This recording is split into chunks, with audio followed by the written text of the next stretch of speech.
Swastiastu. Halo sahabat Sakaba, selamat datang di podcast Orasi Sakaba. Obrolan seputar olahraga, seni, dan edukasi. Podcast inspiratif dari SD Negeri 1 Kawan yang membahas berbagai informasi menarik dan bermanfaat untuk sahabat Sakaba. Bersama saya Indira dan saya Lavani. Pada episode kali ini, kita akan membahas topik yang sedang menjadi perhatian para orang tua dan calon peserta didik baru, yaitu penerimaan murid baru di Kabupaten Bangli bersama narasumber dari Dinas Pendidikan, yaitu Bapak Iketut Darmaja SKM Mkes, selaku Sekretaris Dinas Pendidikan Kabupaten Bangli. Kita akan mengulas berbagai informasi penting agar proses penerimaan murid baru dapat dipahami dengan baik. Halo Bapak. Selamat siang. Ya. Senang sekali hari ini mendapat kehormatan untuk berbincang langsung dengan Bapak.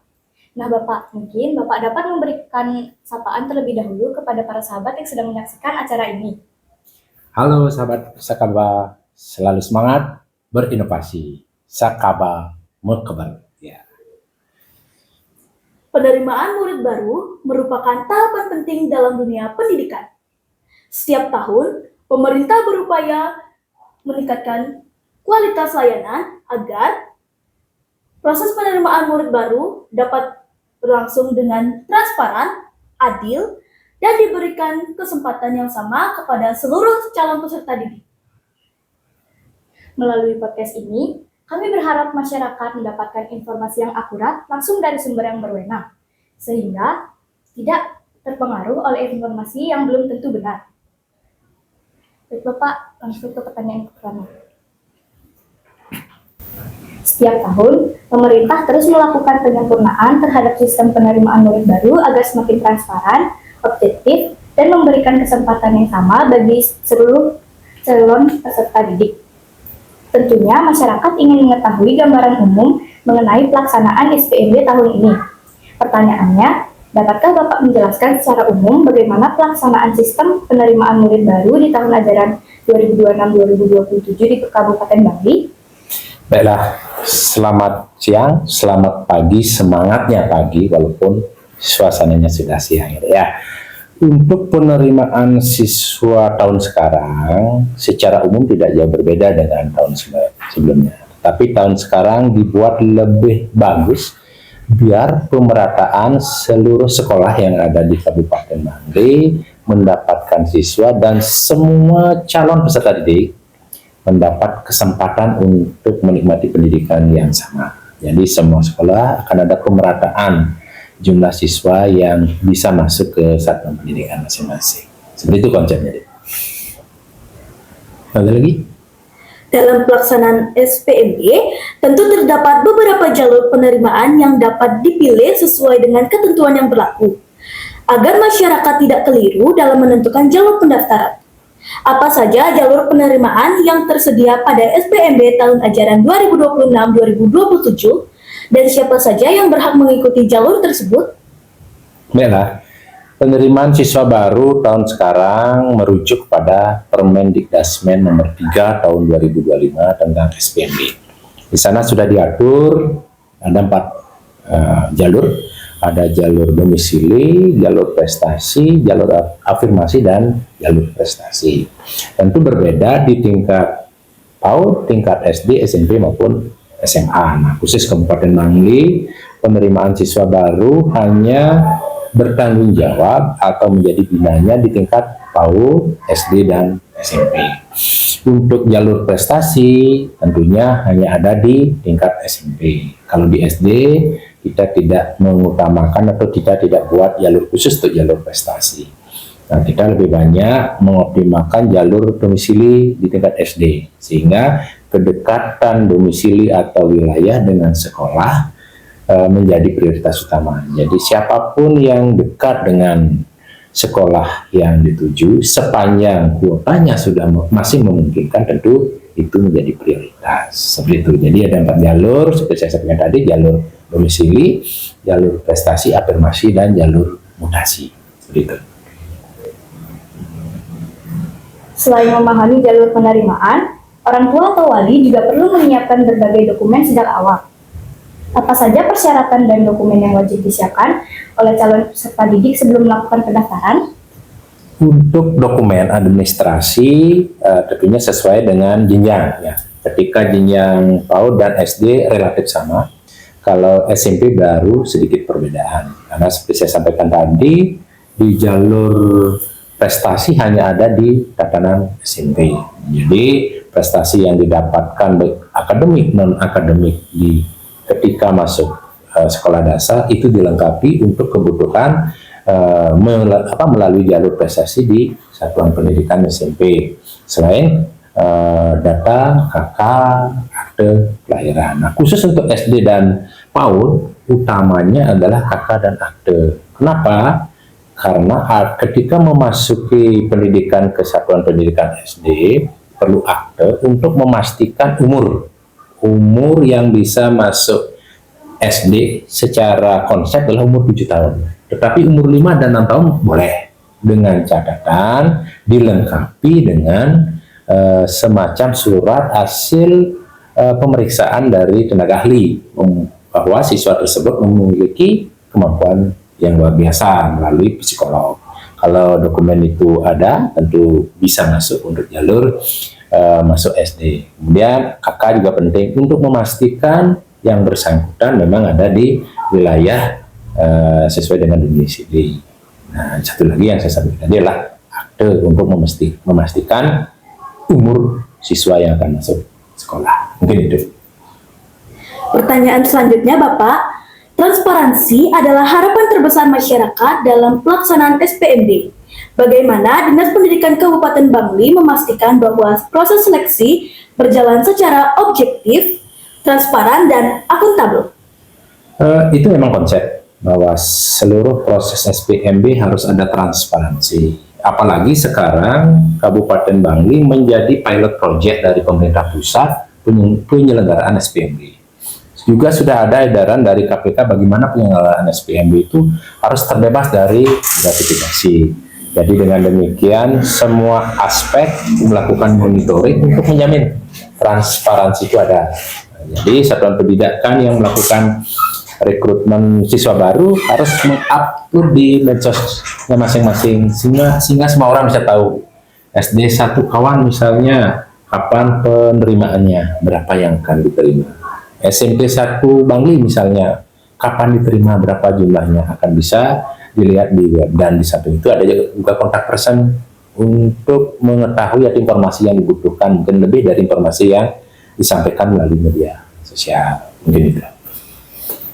Setiap sekolah memiliki daya tampung yang berbeda, sementara jumlah pendaftar terkadang memiliki kapasitas yang tersedia. Bagaimana mekanisme yang diterapkan apabila jumlah pendaftar melebihi daya tampung sekolah? Untuk daya tampung sekolah sedikit berbeda pengaturannya tahun lalu dengan tahun sebelumnya. Kalau tahun-tahun sebelumnya ketika ada siswa melebihi kuota yang ditentukan masih memungkinkan dibuat kelas baru atau tambahan kuota. Tapi tahun kemarin dan tahun sekarang pemetaan kuota itu sudah ditentukan sebelum proses SPMB.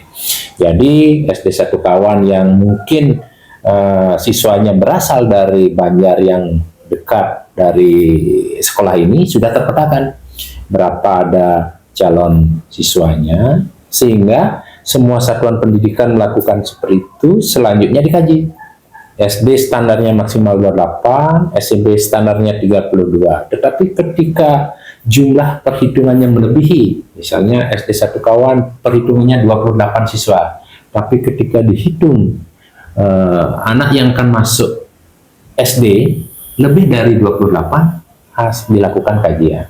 Kajian itu disampaikan ke kami di Dinas Pendidikan, lalu kami sampaikan ke pusat melalui BPMP. Jadi diberikan relaksasi. Ada beberapa sekolah diberikan relaksasi, SD bahkan bisa 33, kalau memang di lingkungan sekolah tersebut tidak ada sekolah pilihan lain. Jadi apa yang dimaksud relaksasi? Pemberian kuota lebih dari standar yang ditetapkan. Selanjutnya, seperti itulah maksimal siswa yang bisa diterima. Bagaimana ketika kuota sudah ditetapkan, ada lagi siswa yang mau masuk? Nah, ini harus disesuaikan dengan kondisi di lapangan. mana sekolah-sekolah terdekat diarahkanlah ke sana. Jadi konsepnya sekolah menerima maksimal sesuai dengan data yang disampaikan dan ditetapkan oleh pusat. Kemudian siswa semuanya harus diterima tentunya di satuan pendidikan yang masih memungkinkan diterima. Seperti itu. Pertanyaan selanjutnya mengenai MPLS yang akan segera berlangsung di awal tahun pelajaran 2026-2027, Bapak. Apa pesan khusus Dinas Pendidikan kepada seluruh peserta didik baru yang akan mengikuti MPLS? MPLS itu adalah sebuah program yang wajib dilaksanakan. Sederhananya MPLS itulah fase orientasi dari siswa di sekolah yang baru. Untuk tahun sekarang, MPLS itu menekankan bagaimana MPLS itu benar-benar ramah. Sehingga dikenal istilah MPLS ramah. Menerapkan 7 kebiasaan anak Indonesia hebat untuk mewujudkan karakter yang diinginkan. Nah, 7K itu diaplikasikan dalam proses MPLS. Tidak boleh lagi ada pembulian, baik pembulian secara fisik, kemudian secara lisan, cyber, dan lain sebagainya. Jadi dalam proses MPLS itu 5S itu memang diterapkan. Senyum, sopan, sapa, dan 7 kebiasaan anak Indonesia hebat. Belajar bagaimana beribadah, bangun pagi, dan belajar, berinteraksi, dan lain sebagainya. Itu diterapkan di proses MPLS, masa pengenalan lingkungan sekolah. Jadi siswa yang ada dalam proses MPLS itu semuanya merasa senang, merasa gembira, tidak adil, merasa ada seperti zaman dulu ada perundungan, pembulian, yang saya sampaikan tadi. Apa saja kebijakan dan inovasi terbaru Dinas Pendidikan terkait pelaksanaan MPLS tahun ini, dan bagaimana Dinas Pendidikan memastikan seluruh sekolah melaksanakan MPLS sesuai aturan yang berlaku? Untuk MPLS, apa yang dilakukan oleh Dinas Pendidikan? Yang pertama, kita melakukan koordinasi sesuai dengan juknis yang diturunkan oleh pusat. Kita kumpulkan seluruh kepala sekolah melalui forum rapat K3S dan untuk SMP forum MKKS, disampaikan bahwa pelaksanaan MPLS tahun sekarang adalah mengikuti juknis. Terus selanjutnya apa? Dalam proses MPLS kita lakukan monet. Kita akan melakukan tanda kutip sidak ke beberapa sekolah untuk meyakinkan kami bahwa memang benar pelaksanaan MPLS itu sesuai dengan arahan pusat, yaitu MPLS ramah. Lagi-lagi ramah, tidak ada pembulian, dan semuanya mengedepankan kreativitas anak-anak, menerapkan 5S dan 7K, 7 kebiasaan anak Indonesia hebat. Apa harapan Dinas Pendidikan terhadap peserta didik baru yang akan mengikuti MPLS tahun ini? Dan apa pesan motivasi Dinas Pendidikan kepada seluruh peserta didik, guru, dan orang tua dalam menyambut MPLS tahun ini? Harapan kami, pasti yang pertama, MPLS bisa berjalan dengan lancar. Sesuai dengan konsep yang saya sampaikan tadi, diterapkannya secara maksimal konsep 5S, 7K, dan selanjutnya siswa-siswa bukan hanya sebatas pada saat MPLS saja menerapkan. 7K itu harus diterapkan selama proses pembelajaran. Bagaimana bisa bangun pagi, beribadah, berolahraga, berinteraksi sosial, termasuk juga tidur lebih cepat. Nah, selanjutnya harapan kami dengan orang tua atau keluarga bagaimana bisa mendukung. Di rumah bisa dilanjutkan 7K itu, anak-anak ketika bangun pagi dibiasakan. Mungkin awalnya belajar dibangunin, setelah itu menjadi kebiasaan. Mungkin pakai alarm untuk bangun pagi. Kemudian pagi belajar beribadah, wajib dilakukan sebelum melaksanakan proses pembelajaran. Kita kalau orang Hindu mungkin setelah mandi, berpakaian sebelum sekolah, ya kita ke Prajan ke sana untuk minta keselamatan kepada Tuhan. Ya, jadi proses pembelajaran akan bisa berjalan dengan baik. Nah, seperti itu harapan kami kepada siswa mengikuti bukan sebatas hanya di MPLS saja, tapi selama proses pembelajaran. Selama 6 tahun di SD, 3 tahun di SMP, kan orang tua dukunglah itu dalam setiap proses pembelajaran, khususnya pembelajaran di rumah. Mungkin. Nah, sahabat Sakabar, jadi itulah sedikit obrolan bersama Bapak Ketua Remaja SKM MKes. Semoga Bapak selalu diberikan kesehatan dan kemudahan dalam hal apapun. Terima kasih kepada Bapak karena atas penjelasan mengenai proses penerimaan murid baru di Kabupaten Bangli. Nah Bapak, terima kasih sekali lagi karena telah meluangkan waktunya untuk berbincang-bincang pada tayangan ini. Semoga hal-hal yang telah disampaikan tadi dapat bermanfaat bagi para sahabat Sakaba yang menyaksikan tayangan ini. Akhir kata kami ucapkan terima kasih dan mohon maaf apabila ada penyampaian yang kurang berkenan di dalam hati para sahabat Sakaba. Kami tutup dengan Pramu Santi. Om Santi Santi Santi Om.